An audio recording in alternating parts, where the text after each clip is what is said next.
Detective Ellis grant అనేక విచిత్రమైన కేసులు చూసింది, కాని ఇది మాత్రం ఎంతో విచిత్రంగా అనిపించింది.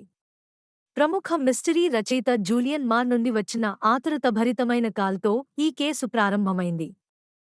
నా మానుస్క్రిప్ట్ పోయింది, అతను ఉలిక్కిపడుతూ చెప్పాడు. దొంగిలించారు. నా స్టడీలో లాక్ చేసి ఉంచినది. ఎలిస్ అతని గ్రామీణ నివాసానికి చేరుకున్నప్పుడు జూలియన్ తన బట్టలతోనే వాకింగ్ చేస్తూ ఆందోళనతో తిరుగుతున్నాడు.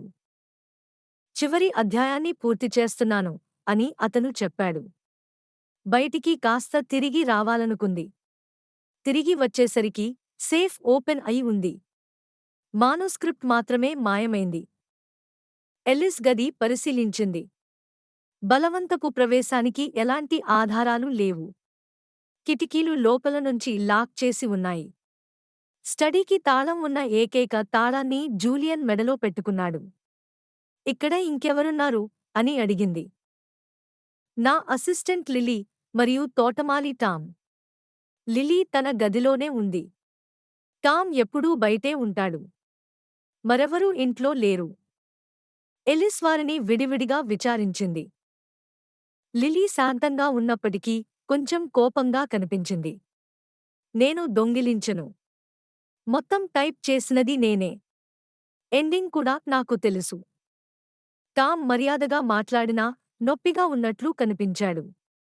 నాకు పుస్తకాలు అస్సలు ఇష్టం లేవు అన్నాడు. తిరిగి స్టడీలోకి వచ్చిన ఎలిస్కు ఒక విషయం కాస్త అనుమానంగా అనిపించింది. బుక్షెల్ఫ్పై ఫోటో ఫ్రేమ్ కాస్త అడ్డంగా ఉంది. దాని వెనుక చిన్న వెబ్క్యామ్ ఉంది. ఎర్ర లైట్ మెరుస్తోంది. సెక్యూరిటీ కెమెరా అని అడిగింది.